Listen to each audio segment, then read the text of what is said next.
Jelaskan nggak tentang 6 aspek kehidupan yang saling terkait itu bagaimana? Oke, jadi masuknya 6 aspek kehidupan itu adalah eh, aspek pertama itu kan spirituality, lalu yang kedua adalah mentality, yang ketiga adalah healthy, kesehatan, keempat adalah family, yang kelima adalah sosial, baru yang keenam adalah finansial. Jadi maksudnya itu adalah kita harus benar-benar bisa untuk memaksimalkan keenam aspek ini. Jadi kita tidak bisa memilih salah satunya. Contoh misalkan kita fokus di finansial, kita fokus membangun kemakmuran, cari duit intinya. Tapi kita mengabaikan uh, kondisi kesehatan kita. Nah, kalau di saat kita fokus cari duit, membangun finansial, tapi kita mengabaikan kesehatan kita, yang terjadi adalah di saat nanti kita itu sudah di posisi makmur gitu ya, tapi badan dan fisik kita ini nggak sehat gitu loh. Jadi nggak bisa ngapa-ngapain juga. Contoh lagi, kita fokusnya di finansial, tapi family atau keluarga kita nggak perhatikan juga. Yang ada bisnisnya besar, uangnya banyak, keluarganya tercerai-berai, kayak gitu. Nah, ini hal ini yang harus kita sadari dari awal. Jadi kita di dunia ini bukan sedang berlomba-lomba untuk menjadi makmur, menjadi kaya atau sebagainya gitu. Kita di sini ini sebagai manusia hidup memang harus seimbang keenam aspeknya ini. Nah, menariknya adalah dari keenam aspek ini, dari 6 aspek, aspek spiritual itu kan hubungan kita dengan Tuhan kita. Mentality itu bagaimana mental kita, pola pikir kita ini, apakah pola pikir yang bertumbuh atau pola pikir yang stagnan, gitu-gitu aja gitu loh. Lalu yang ketiga adalah tentang hubungan dengan family, keluarga, lalu kesehatan. Keempat aspek ini, itu semuanya ada di dalam diri kita, ada di dalam genggaman kita. Baru yang kelima ini adalah sosial, itu sudah keluar dari diri kita. Finansial itu juga keluar dari diri kita. Nah, jadi kalau ingin memperbaiki, contoh dalam konteks finansial ya, kita ingin memperbaiki kondisi finansial atau kita ingin membangun sebuah kemakmuran. Nah, kita harus tarik dulu mundur. Bagaimana hubungan kita dari finansial ini, finansial yang terakhir nih, aspek ke-6. Sebelum kita ngomongin finansial, kita tarik dulu ke belakang. Hubungan kita dengan sosial kita itu kayak gimana? Dengan saudara-saudara kita, dengan teman-teman kita. Ini kita dikenalnya itu sebagai orang yang seperti apa? Itu dulu yang kita cek. Lalu berikutnya dengan keluarga. Harmonis nggak keluarga kita? Hubungan suami istri kita bagus nggak? Hubungan kita dengan anak-anak bagus nggak? Dengan orang tua kita bagaimana hubungannya? Nah, kalau hubungan keluarga ini bermasalah, kita cek lagi yang berikutnya. Mentality kita itu gimana? Mentality kita itu sebagai mentality orang yang mau bertumbuh, ataukah mentality orang yang semaunya sendiri gitu? Kalau dari mentality ini kita cek, terus kemudian masih ada problem gitu ya, baru kita cek lagi ke spiritualnya. Hubungan kita dengan Tuhan kita itu bagaimana? Apakah kita memang jarang beribadah orangnya, ataukah kita melakukan aktivitas yang berada di luar dari nilai-nilai kebenaran Tuhan gitu. Nah, jadi keenam aspek ini tuh saling berterkaitan satu dengan yang lainnya. Jadi ini aku ibaratkan seperti bola yang kempes gitu ya. Kalau misalkan kita punya bola plastik atau bola basket yang kempes, kita pompanya itu nggak bisa di satu titik. Jadi 6 aspek itu ibaratkan sebuah lingkaran, ibaratkan sebuah bola. Keenam aspeknya ini itu nggak bisa kita fokuskan mau membesar di satu titik. Jadi kita fokus dulu di 4 aspek yang itu berada di dalam diri kita sendiri. Sehingga ketika bola ini dipompa, biasanya kalau kita pompa bola yang sudah kenyat banget itu, kan kita pompa, anginnya kan masuk ke segala sisi. Nah, biasanya dia akan membesar dulu di beberapa sisi, kemudian ada satu sisi yang tetap dia penyet gitu ya, yang belum mengembang. Nanti ketika ke sebagian besar sisi itu sudah mulai mengembang, yang satu itu tiba-tiba pluk gitu, langsung mengikuti dia. Baru kemudian dia menjadi bola yang utuh seperti itu. Jadi tugas kita dalam kehidupan ini itu memang kita harus bisa menjaga hubungan kita dengan Tuhan kita, spirituality kita, lalu mentality kita itu harus benar-benar mentality orang yang mau bertumbuh, mentality orang yang selalu berpikir positif. Jadi berpikir positif itu maksudnya ketika ada suatu kejadian yang mungkin pada saat itu jelek banget gitu ya, sekotor-kotornya sebuah kejadian, kita harus bisa menemukan emasnya di situ. Sekotor-kotornya sebuah peristiwa atau kondisi hidup yang terjadi pada saat kita pada saat itu, kita harus bisa menemukan emasnya itu apa di situ. Lalu kesehatan kita itu juga harus benar-benar kita perhatikan. Berikutnya itu adalah hubungan dengan keluarga, dan ini memang harus diperjuangkan gitu. Jadi nggak ada sesuatu itu yang sifatnya itu begitu kita berhasil membangun suatu hubungan dengan aspek yang manapun, terus kemudian hari ini kita berhasil, besoknya otomatis akan berhasil juga gitu. Jadi tidak seperti itu gitu loh. Nah, baru kemudian aspek yang lain ini akan mengikuti, sosialnya akan mengikuti, kita dikenal sebagai orang yang seperti apa, lalu kebermanfaatan apa yang kita berikan ke lingkungan kita.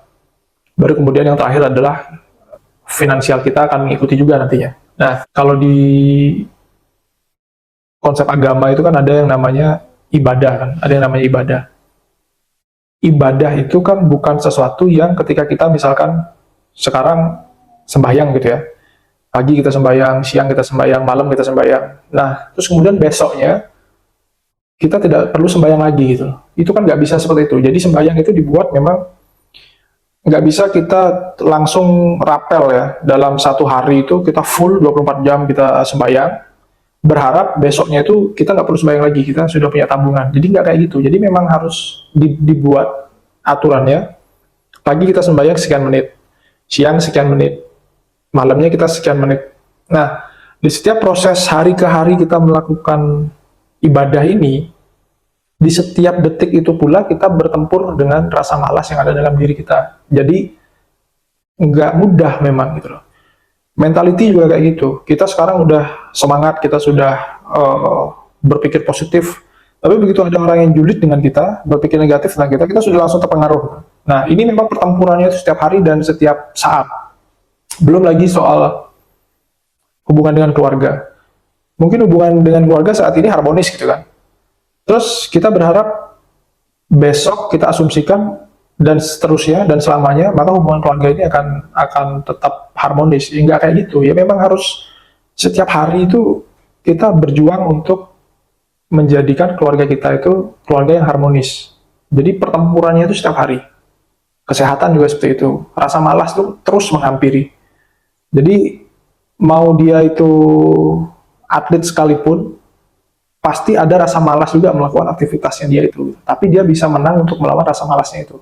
Nah, itulah yang dimaksud dengan 6 aspek ini harus kita perhatikan, dan memang sudah menjadi tugas kita untuk memenangkan pertempurannya setiap hari. Seperti itu sih, 6 aspek kehidupan. Nah, dari masing-masing aspek ini biasanya kan ada beberapa mungkin teman-teman yang permasalahannya itu tidak bisa diselesaikan karena mungkin dia tidak menemukan solusi atau jawaban. Itu bagaimana caranya agar kita bisa memperbaiki semua aspek kehidupan ini? Kalau memperbaiki semua itu harus dicicil ya. Jadi harus diperbaiki secara satu-satu. Diperbaiki satu-satu, dan gini. 6 aspek ini memang mungkin bisa kita belajarnya itu sendiri, tapi susah. Jadi memang harus ada gurunya di situ. Contoh misalkan di spiritual harus ada guru di situ. Biasanya kan pemuka agama atau ustadznya atau guru spiritualnya, pendetanya, itu yang akan menuntun kita untuk di bidang spirituality kita. Di bidang mentality, banyak orang-orang yang menyelenggarakan workshop-workshop tentang self-growth, mentality growth. Terus orang-orang yang influencer-influencer yang memang dia itu bergeraknya itu di bidang hal-hal yang sangat-sangat positif ya, hal-hal yang sangat membangun itu banyak banget. Lalu di bidang kesehatan, Kesehatan tergantung nih, kita misalkan kesehatan kita mau olahraga sebetulnya kita mau nge-gym gitu misalkan, itu ada PT di situ. Jadi ada gurunya yang ngajarin cara pakai alat ini seperti apa. Terus kalau misalkan goal kita untuk menurunkan berat badan, itu programnya seperti apa. Lalu misalkan goal kita ingin menjaga tubuh ini tetap fit, programnya seperti apa. Kalau kita mau badan yang six pack kayak atlet gitu, nah programnya pun juga beda gitu loh. Jadi gurunya itu yang akan membimbing dan memberitahu kita, kita ini sebaiknya yang kita lakukan itu apa gitu loh. Makanya di situ pentingnya guru di masing-masing aspek, termasuk juga di bidang finance ya, atau membangun kemakmuran ya. Di situ juga harus ada gurunya. Jadi kalau di bisnis, kita memakai bisnis sebagai kendaraan untuk mencapai kemakmuran, harus cari gurunya. Di bisnis pun nanti dibedah lagi. Dalam bisnis ada bisnis secara general, secara keseluruhan. Nanti kalau kita mau perdalam lagi, ada guru bidang marketingnya, ada guru bidang finance-nya, ada guru di bidang human resource-nya. Jadi banyak banget guru-guru yang ada di sekitar kita gitu. Nah, itu pentingnya untuk memiliki guru di masing-masing bidang 6 aspek ini. Jadi kita nggak bisa berjalan sendirian, karena ada orang-orang yang hidupnya sudah jauh puluhan tahun di depan kita, pengalaman beliau-beliau ini luar biasa banyaknya, dan cari guru yang bisa kita kontak atau kita hubungi setiap saat. Jadi menghubunginya itu gampang atau enak banget gitu. Jadi tinggal di telepon atau di WA aja itu udah bisa terkonek, dan kita bisa langsung sharing permasalahan kita di mana, dan kita juga bisa langsung mencari petunjuknya itu seperti apa untuk menyelesaikan masalah di beberapa aspek ini, seperti itu. Nah, kalau dari 6 aspek itu kita sudah selesaikan permasalahannya, bagaimana secara finansial nih agar meningkat? Oke, jadi untuk finansial ya, atau dalam konteks uang, itu guruku pernah bilang, jadi ada hubungan antara ilmu dan uang. Jadi di sini ilmu, di sini uang. Di tengah-tengahnya ilmu dan uang, ini adalah waktu, time. Jadi, dalam sebuah hubungan ilmu dan uang ini akan mengikuti ilmu kita. Jadi kalau misalkan uangnya itu di level 10, ilmunya dia di level 10, uangnya pada saat itu di level 2, nah seiring berjalannya waktu di tengah-tengah ini, maka uangnya itu akan naik ke level 10, gitu. Begitupun sebaliknya, ketika misalkan orang ilmunya dia di level 2, tapi uangnya dia di level 10, seiring berjalannya waktu, uangnya ini menyusut mengikuti ilmunya dia di level 2. Nah, jadi pertanyaannya adalah, mana yang lebih dulu kita pelajari? Apakah kita mau fokus pada uangnya atau pada ilmunya?